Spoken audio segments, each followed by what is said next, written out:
Welcome students. आपण exercise 2.3 last पिरियडमध्ये आपण संपवलेलं होतं, जिथे तुम्हाला रोल्स थेरम आणि लॅग्रांगेज मीन व्हॅल्यू थेरम म्हणजे LMVT अशा प्रकारचे आपण यामध्ये क्वेश्चन्स पाहिले होते.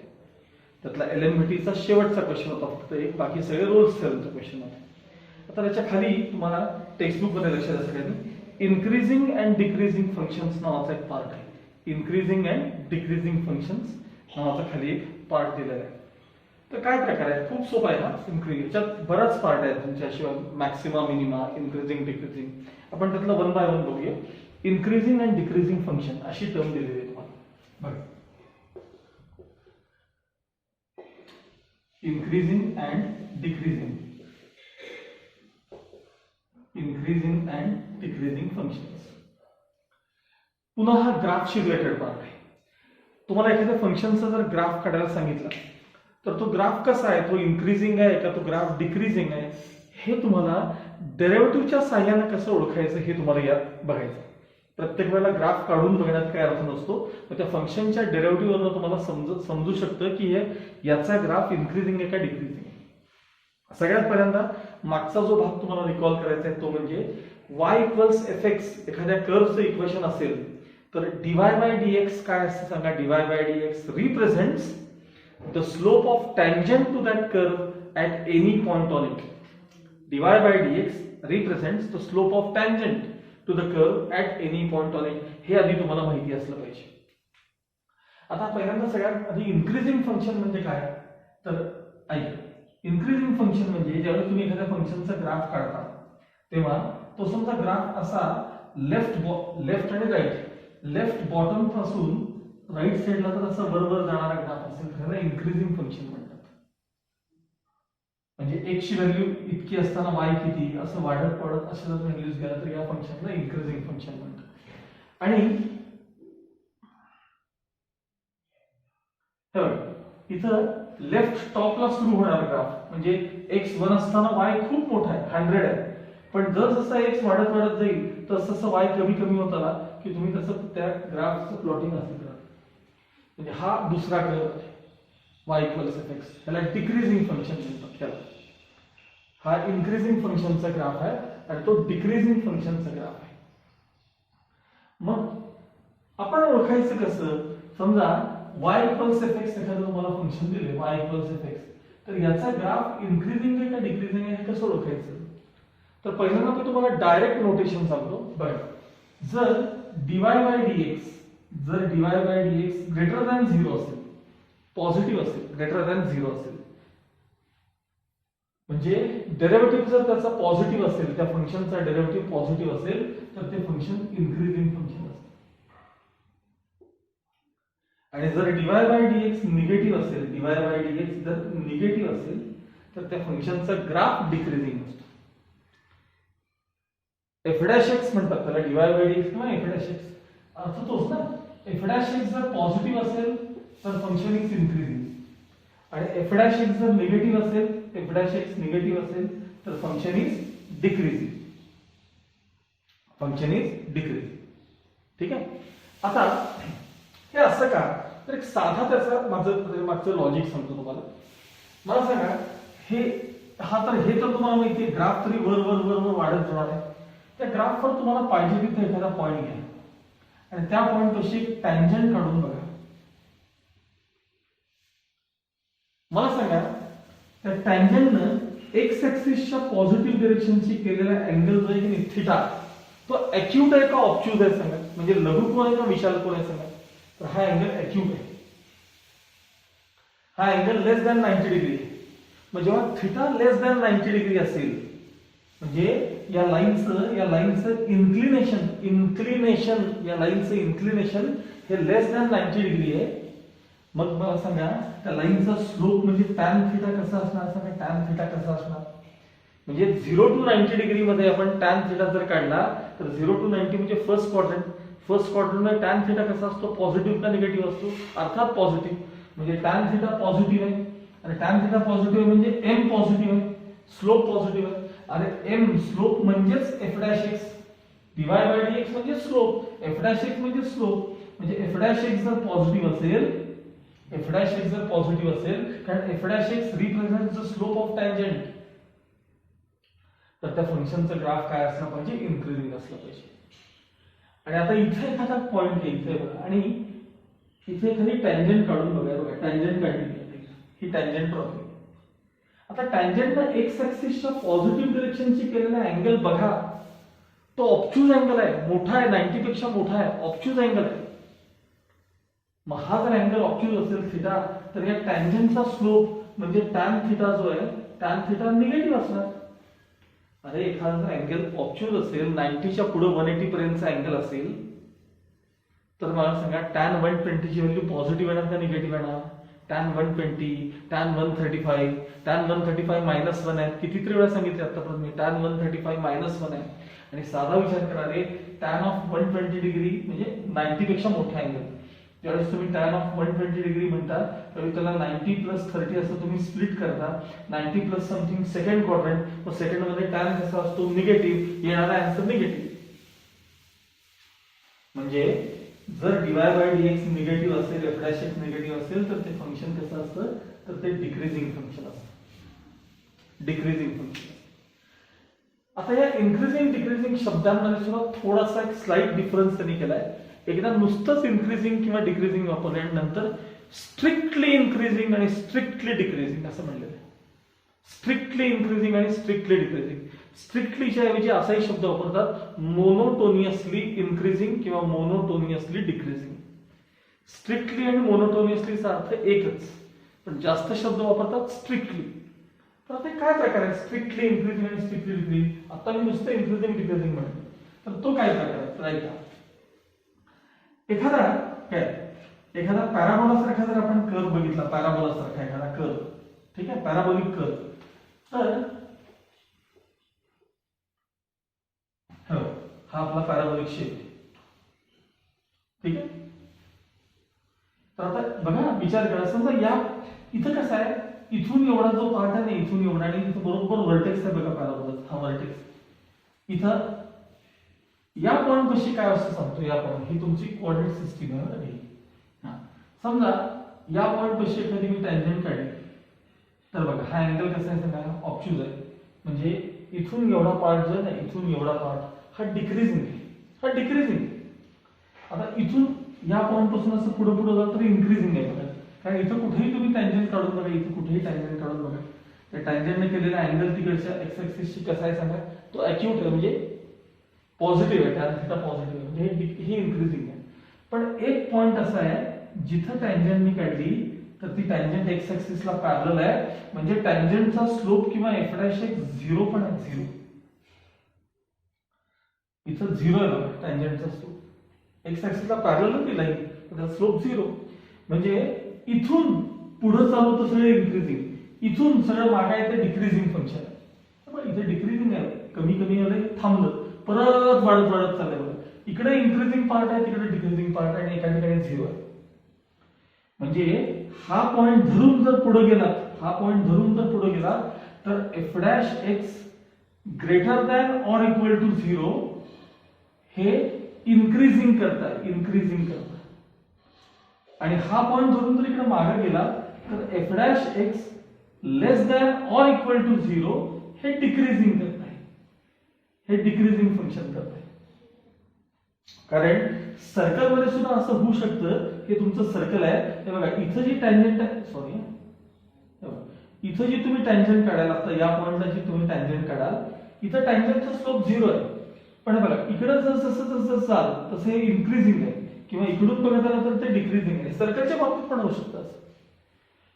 मग f' greater than or equal to 0 म्हणजे नुसतं इन्क्रीजिंग शब्द वापरायचा, नुसतं इन्क्रीजिंग. म्हणजे त्यात 0 पण स्लोप येऊ शकतो बरं का, टँजंटचा स्लोप 0 पण येऊ शकतो. तसं f' डिक्रीजिंग आहे, त्याला पण लेस दॅन ऑर इक्वल टू 0. पण स्ट्रिक्टली इन्क्रीजिंग म्हणजे तर 0 चालणार नाही, वाढत जाणारच पाहिजे आम्हाला, फ्लॅट चालणार नाही स्लोप, टँजंट फ्लॅट चालणार नाही, टँजंट एकतर स्लॅन्ट पाहिजे किंवा अशी तरी स्लॅन्ट पाहिजे. त्याला म्हणायचं स्ट्रिक्टली इन्क्रीजिंग किंवा स्ट्रिक्टली डिक्रीजिंग. आणि त्यावेळेस शब्द हे फरक काय पडतो बघा, तर स्ट्रिक्टली इन्क्रीजिंगला f' फक्त ग्रेटर दॅन 0, इक्वल टू 0 त्यात चालत नाही. आणि स्ट्रिक्टली डिक्रीजिंगला F dash X less than 0 लागतो. F dash X less than 0 आणि greater than or equal to 0 आणि less than or equal to 0 की नुसतं इन्क्रीजिंग आणि नुसतं डिक्रीजिंग म्हणायचं. आणि स्ट्रिक्टलीच्या वेळेस काय करायचं, इक्वल टू साइन घ्यायचं नाही. त्याला थोडक्यात स्ट्रिक्टली मध्ये तिथं स्लोप 0 नको आहे, आम्हाला एकतर स्लोप पॉझिटिव्ह तरी पाहिजे किंवा स्लोप निगेटिव्ह तरी पाहिजे. त्याला स्ट्रिक्टली इन्क्रीजिंग आणि स्ट्रिक्टली डिक्रीजिंग फंक्शन म्हणतात. थोडक्यात काय तर y इक्वल्स एफ एक्स जर एखादं फंक्शन असेल दिलेलं तर त्याचा तुम्ही डेरिव्हेटिव्ह घेतला तर त्याच्या टँजंटचा स्लोप कळतो. आणि टँजंटच्या स्लोप वरून ते फंक्शन इन्क्रीजिंग आहे का डिक्रीजिंग हे तुम्हाला कळू शकतं. त्यात दोन प्रकार आहेत, स्ट्रिक्टली इन्क्रीजिंग किंवा डिक्रीजिंग आणि नुसतं इन्क्रीजिंग डिक्रीजिंग. स्ट्रिक्टलीच्या ऐवजी दुसरा शब्द काय सांगितला मी, मोनोटोनियसली इन्क्रीजिंग आणि डिक्रीजिंग. त्याचाही अर्थ तोच आहे, स्ट्रिक्टलीचा अर्थ आहे. लक्षात आलं. आता याच्यावरून आपण एक्सरसाइजला सुरुवात करणार आहोत. एक्सरसाइज 2.4 करा. ओके, आता टेक्स्टबुक मध्ये पेज नंबर 91 काढा सगळ्यांनी. टेक्स्टबुक मध्ये पेज नंबर 91 जा, थोडंसं पुढे जा. पेज नंबर 91 जिथे आपण मागे रोल्स थेरम, लाग्रांजियस मीन व्हॅल्यू थेरम पाहिलं होतं ना, त्याच्या खालचा पॉइंट मार्क करून घ्या किंवा तो वहीमध्ये आहे तसा लिहून काढा. काय म्हणले बघा, इन्क्रीजिंग डिक्रीजिंग फंक्शन सापडलं सगळ्यांना. बघा, अ function F is monotonically increasing किंवा मोनोटोनियसली पण म्हणतात. Monotonically increasing if F dash X is greater than 0. नुसतं ग्रेटर दॅन 0 बघा. त्याला दुसरा शब्द आहे strictly increasing. Strictly increasing, monotonically किंवा मोनोटोनियसली किंवा स्ट्रिक्टली याचा अर्थ एकच. आणि नेक्स्ट आहे, a function F is monotonically decreasing if F dash X is less than 0. आणि नुसतं फंक्शन एफ इज इन्क्रीजिंग, फक्त इन्क्रीजिंग, तर F dash X is greater than or equal to 0. आणि नुसतं डिक्रीजिंग असेल तर F dash X is less than or equal to 0. लक्षात आलं. हे कुठेतरी वहीमध्ये लिहून ठेवायचं. ठीक, आता आपण एक्सरसाइज 2.4 कडे येणार आहोत. बघा बरं, एखादं पेज अलीकडे आहे बघा. एक्सरसाइज 2.4 काय म्हणले बघा, test whether the following functions are increasing or decreasing. Test whether the following functions are increasing or decreasing. याच्यामध्ये तुम्हाला परफेक्ट स्क्वेअरची ऍडजस्टमेंट हा पार्ट ह्याच्यात सतत लागणार आहे. परफेक्ट स्क्वेअर, आणि तो बऱ्याचदा मी तुम्हाला सांगितला, middle term square upon 4 into first term आपण काय करतो, स्क्वेअर टर्म कॅल्क्युलेट करतो. ठीक आहे, बघूया. चला, पहिला क्वेश्चन बघा, एक्सरसाइज 2.4 क्वेश्चन नंबर 1. त्यातला फर्स्ट फंक्शन दिले तुम्हाला F X equals X cube minus 6x square plus 12x minus 16 x belongs to r असं दिलेलं आहे. एकदा चेक करा, X cube minus 6x square plus 12x minus 16. ठीक आहे. आता हे फंक्शन इन्क्रीजिंग आहे का डिक्रीजिंग आहे हे आपल्याला चेक करायचं. यासाठी एफ डॅश एक्स काय आपल्याला पाहिलं पाहिजे. ठीक आहे, मग खाली द्यायचं differentiating with respect to x. मी पहिला प्रॉब्लेमचा स्टेप्स डिटेल करून दाखवतो. सेकंड पासून डायरेक्ट डेरिव्हेटिव्ह चालू करायचं. Differentiating with respect to x, f dash x equals d by d x of bracket मध्ये x cube minus 6x square plus 12x minus 16 equals x क्यूबचा derivative 3x square minus x स्क्वेअरचा twice x into 6 म्हणजे 12x आणि plus 12. ठीक आहे. आता याच्याकडे जर आपण पाहिलं तर तुम्हाला आता नंबर 3 तर कॉमन मिळतोय. 3 कॉमन काढलं, चला काय झालं सांगा. 3 कॉमन काढल्यानंतर एक्स स्क्वेअर मायनस 3 4 चा 12. ठीक आहे, आणि हे plus 4 as it is.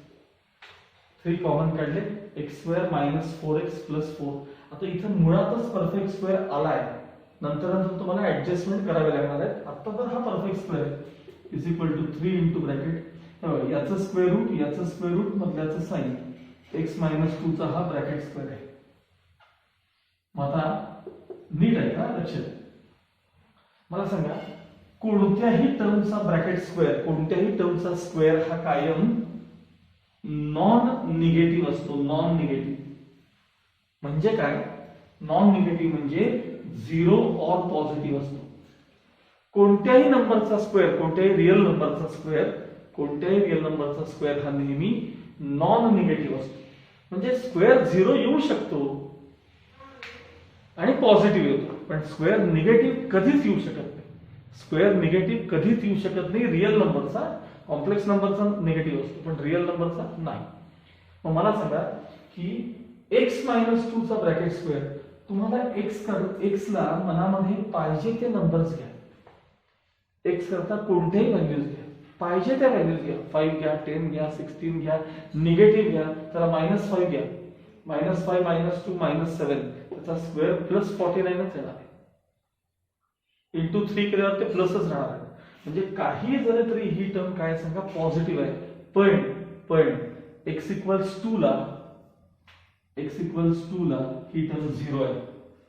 He term 0 आहे. म्हणजे f' x आहे ना, f' x हे 0 पण असू शकेल, कारण x इक्वल्स 2 ला 0 येणार की नाही सांगा, आणि पॉझिटिव्ह पण असू शकेल. मग therefore f' x is greater than or equal to 0. f' x is, ही टर्म जी आहे ना ती कायम greater than or equal to 0 आहे. मग greater than or equal to 0 असेल तर हे फंक्शन कसं असेल सांगा, कसं असेल तर इन्क्रीजिंग फंक्शन असेल. therefore fx is an increasing function. fx is an increasing function. Okay.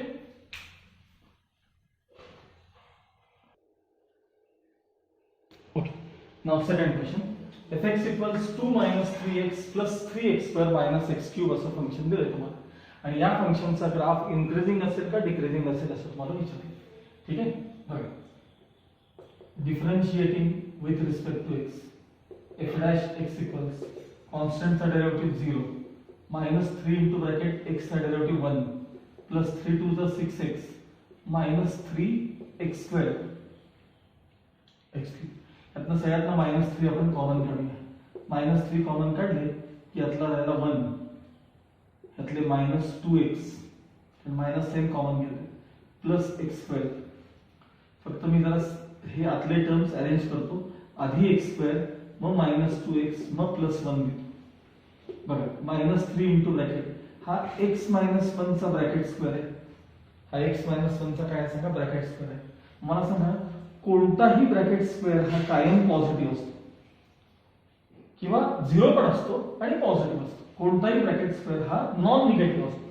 हे येऊ तर 0 किंवा पॉझिटिव्ह असतो, 0 किंवा पॉझिटिव्ह. त्यामुळं एक तर ही टर्म 0 असल्यामुळे सगळा पार्ट 0 होऊ शकतो, f' सगळा 0 होऊ शकतो, आणि x इक्वल्स 1 ला हा सगळा पार्ट 0 झाला. पण x इक्वल्स कुठलाही नंबर घेतला तर ही टर्म पॉझिटिव्ह, दुसरा कुठलाही 0 1 सोडून ही टर्म पॉझिटिव्ह, पण त्याला इंटू -3 आहे, त्याचं काय आहे. तेव्हा ती टर्म आता कायम निगेटिव्ह असणार किंवा 0 असणार. therefore f' is less than or equal to 0. मग लेस दॅन ऑर इक्वल टू 0 असेल तर fx is decreasing function.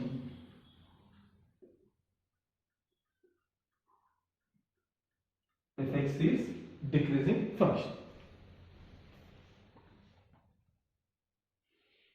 Okay, त्याचा थर्ड क्वेश्चन बघा.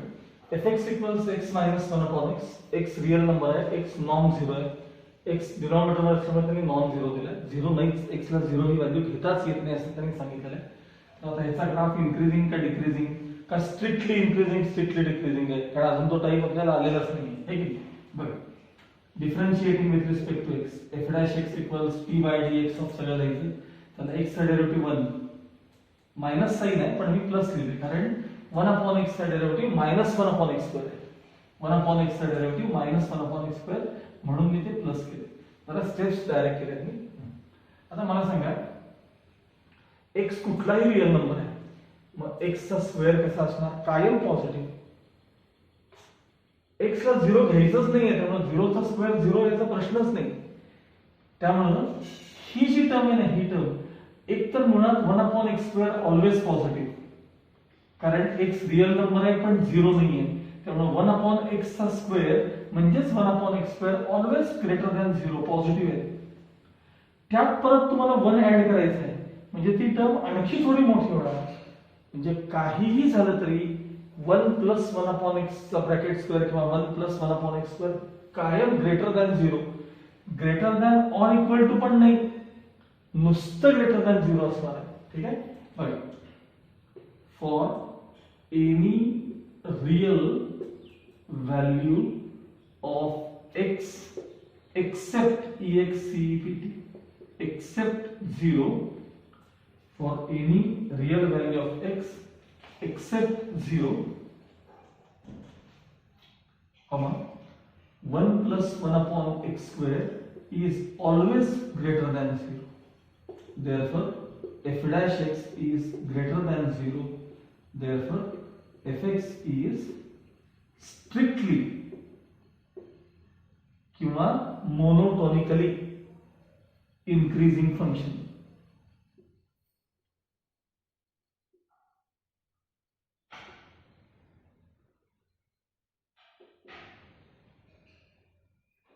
increasing function हा शब्द तुम्हाला दिलायच्या एकदा चेक करा पुस्तकात.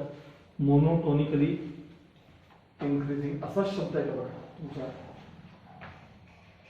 तर मगाशी मी पेज नंबर 91 वर सांगितलं समरी आहे, मोनोटोनिकली शब्द आहे. मोनोटोनिकली किंवा strictly increasing function. fx is strictly किंवा मोनोटोनिकली इन्क्रीजिंग फंक्शन. इन्क्रीजिंग आहे पण त्यात सुद्धा ते स्ट्रिक्टली इन्क्रीजिंग आहे. ओके, मग क्वेश्चन नंबर 2 काय विचारलं बघा. Find the values of x for which the following functions are strictly increasing. Find the values of x for which the following functions are strictly increasing. Question number 2 त्यातला first function काय दिले. fx equals 2x cube minus 3x square minus 12x plus 6. 2x cube minus 3x square minus 12x plus 6 हे तुम्हाला दिलेलं function आहे. आणि find the values of x for which this function is strictly increasing. x च्या कोणत्या value करता याचा graph strictly increasing असेल.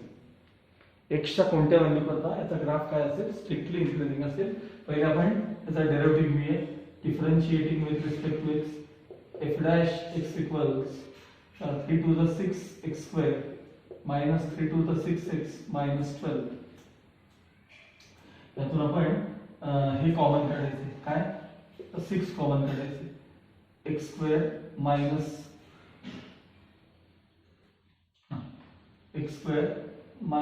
x minus 2 हा झाला तुमचा f dash x. बघा, since fx is strictly increasing function, comma f dash x is greater than 0. f dash x is greater than 0. f dash x कसं असलं पाहिजे, ग्रेटर दॅन 0. नुसतं increasing असतं की नाही तर मी इक्वल टू 0 पण घेतलं असतं. आता f dash x कसं पाहिजे तुम्हाला, greater than 0. f dash x म्हणजे काय सांगा. therefore 6 into bracket x square minus x minus 2 is greater than 0. f dash x replace केले. आता 6 ट्रान्सफर करा.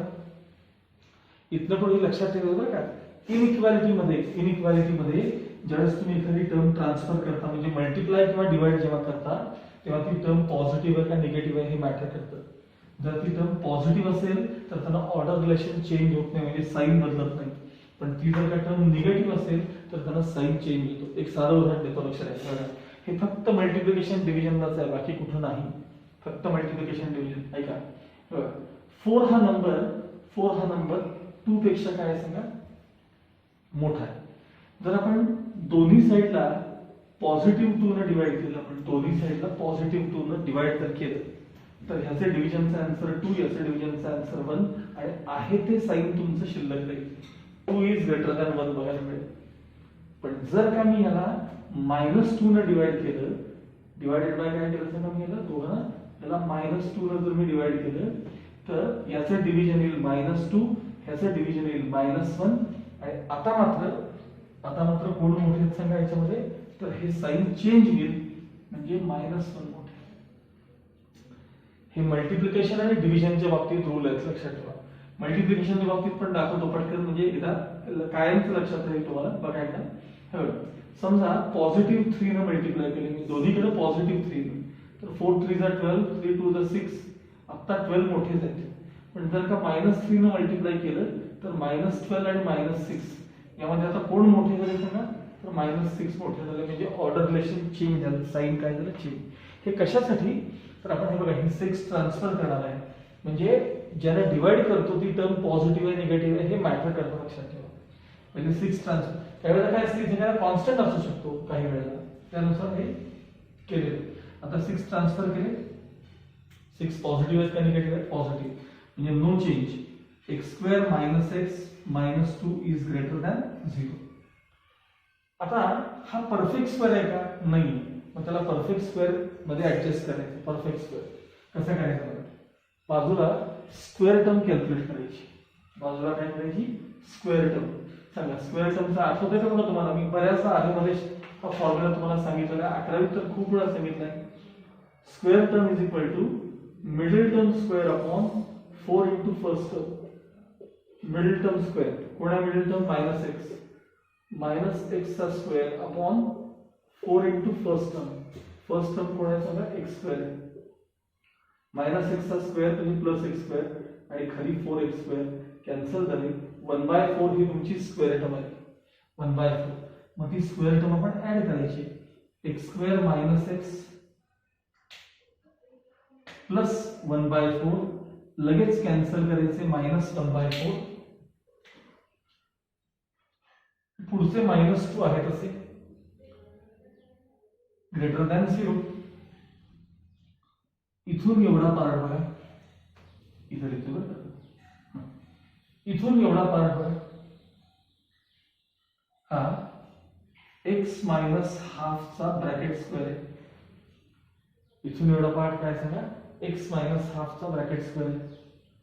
त्याचे ऍक्च्युअली फॅक्टर पडले असते चाललं असतं, सोपं केलं असतं फॅक्टर.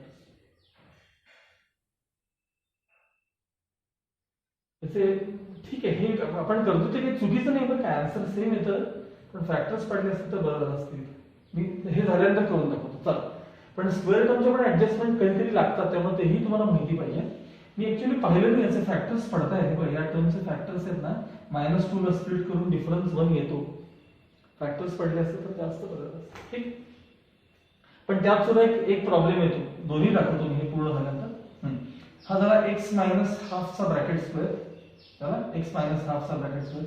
ह्याचं क्रॉस मल्टिप्लिकेशन सांगा एवढ्या पार्टचं, रफ करा. 1/4 आणि 2, 4 2 जा 8 + 1 9, म्हणजे -9/4 ग्रेटर दॅन 0. ठीक आहे, -9/4 greater than 0.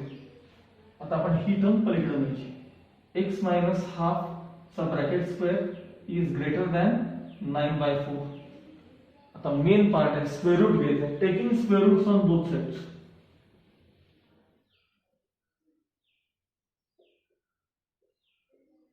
Taking square roots on both sides.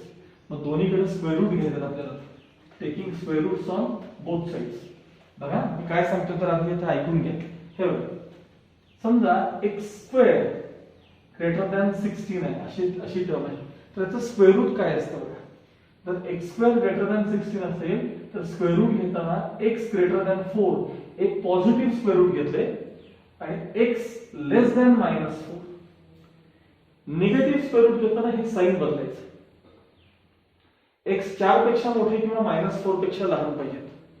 साधा विचार करा, नंबर लाईन वरती बघा, इथं 0 1 2 3 4 इथं आहे, इकडे -4 आहे.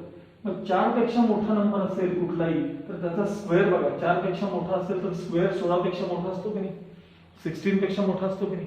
आणि -4 पेक्षा लहान नंबर कुठलाही बघा, -5 -6 कुठलाही घ्या, x -4 पेक्षा लहान कुठलाही घ्या, डोक्यात नंबर घ्या आणि त्याचा स्क्वेअर करून बघा, तो 16 पेक्षा मोठा असतो की नाही बघा. त्यामुळं स्क्वेअर रूट घेताना हे लक्षात ठेवायचं की तुम्ही एखाद्या नंबरचं पॉझिटिव्ह स्क्वेअर रूट घेता तेव्हा आहे ते साइन द्यायचं आणि निगेटिव्ह स्क्वेअर रूट घेताना मात्र साइन बदलून द्यायचं. आता इथं तसं मला इथं स्क्वेअर रूट घ्यायचं ना आपल्याला, इथं स्क्वेअर रूट घ्यायचं टेकिंग, म्हणजे x - ½ इज ग्रेटर दॅन हे 3/2. पॉझिटिव्ह साईन दिली and x minus half is less than -3/2. हे आपण त्यातलं निगेटिव्ह स्क्वेअर रूट घेतलं. आता मायनस हाफ पलीकडे गेले, x greater than 3/2 plus 1/2 and x less than -3/2 plus 1/2. हे मायनस हाफ ट्रान्सफर केले. आता 3 प्लस 1 4 4/2 म्हणजे x ग्रेटर दॅन 2 अँड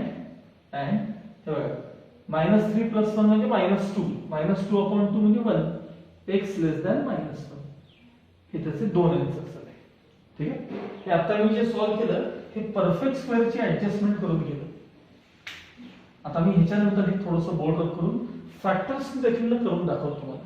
पण ही मेथड जास्त कन्व्हिनियंट आहे बरं, लक्षात ठेवा. हीच जास्त कन्व्हिनियंट आहे आता मी जी केली.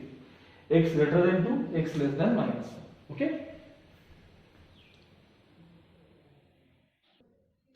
ओके. बघा मगाशी मी हे इक्वेशन आपण सिम्प्लिफाय करत असताना इथं मी स्क्वेअर टर्म म्हणजे परफेक्ट स्क्वेअरची टर्म ऍडजस्ट केली आणि हा पार्ट सोडून आपण हे दोन आन्सर्स आणले. आता दुसरी मेथड दाखवतो, पण नेहमी हीच वापरावं का मी सांगतो तुम्हाला, सोपं जाईल तुम्हाला जास्त. तर हे स्क्वेअर टर्मची ऍडजस्टमेंट सोडून द्या आणि फॅक्टर्स पाडून बघूया. त्याचे फॅक्टर्स -2 ला स्प्लिट करा, डिफरन्स 1 यायला पाहिजे. म्हणजे x - 2 x + 1 is greater than 0. हे झाले फॅक्टर्स. आता मला सांगा दोन टर्म्सचा प्रॉडक्ट पॉझिटिव्ह केव्हा असतो? ग्रेटर दॅन 0 म्हणजे पॉझिटिव्ह. दोन हे जे ना हे विचित्र आहे. दोन टर्म्सचा प्रॉडक्ट पॉझिटिव्ह केव्हा असतो? एक तर दोघं पॉझिटिव्ह असतील तर, किंवा दोघं निगेटिव्ह असतील तर. दोघंही पॉझिटिव्ह किंवा दोघंही निगेटिव्ह पाहिजेत. मग त्यासाठी आता बघा हे तर एक तर दोघं पॉझिटिव्ह म्हणजे x - 2 positive and x + 1 positive, x + 1 positive, और दोघं निगेटिव्ह म्हणजे x - 2 negative and x + 1 negative. दोघं पॉझिटिव्ह किंवा दोघं निगेटिव्ह असतील तर त्यांचा प्रॉडक्ट पॉझिटिव्ह. सॉल्व करा. x greater than 2 and x greater than -1 और x less than 2 and x less than -1. आता तुम्हाला हे कळलं पाहिजे की जे नंबर्स 2 पेक्षा मोठे आहेत ते अर्थात -1 पेक्षा मोठे असतातच. पण मी असं म्हणू शकतो का जे नंबर -1 पेक्षा मोठे आहेत ते 2 पेक्षा मोठे असतातच? नाही. एक एक्झाम्पल देतो. 0 हा नंबर -1 पेक्षा मोठा आहे. 0 2 पेक्षा मोठा कुठे आहे? नाही. तर त्यातलं कोणतं घ्यायचं हे तुम्हाला कळलं पाहिजे.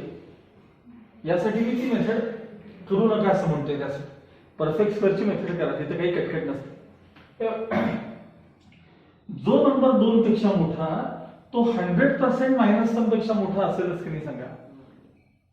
जो नंबर 2 पेक्षा मोठा आहे तो 100% -1 पेक्षा मोठा असेल. तसं जो नंबर -1 पेक्षा लहान, जो नंबर -1 पेक्षा लहान म्हणजे -2 -3 -4 तो 2 पेक्षा लहान असणारच की नाही. पण मी असं म्हणू शकतो का जो नंबर 2 पेक्षा लहान आहे तो -1 पेक्षा लहान असतोच असं नाही. उदाहरणार्थ 2 पेक्षा लहान 1 आहे बघा, एक नंबर आहे 1. 1 हा नंबर -1 पेक्षा लहान थोडाच आहे, नाहीये. त्यामुळे त्यातलं कोणतं ऍक्सेप्ट करायचं ते कळलं पाहिजे. मग यातलं देअरफॉर x ग्रेटर दॅन 2 यातला, और तिकडचा पार्ट काय सांगा x लेस दॅन -1. हे दोन आन्सर.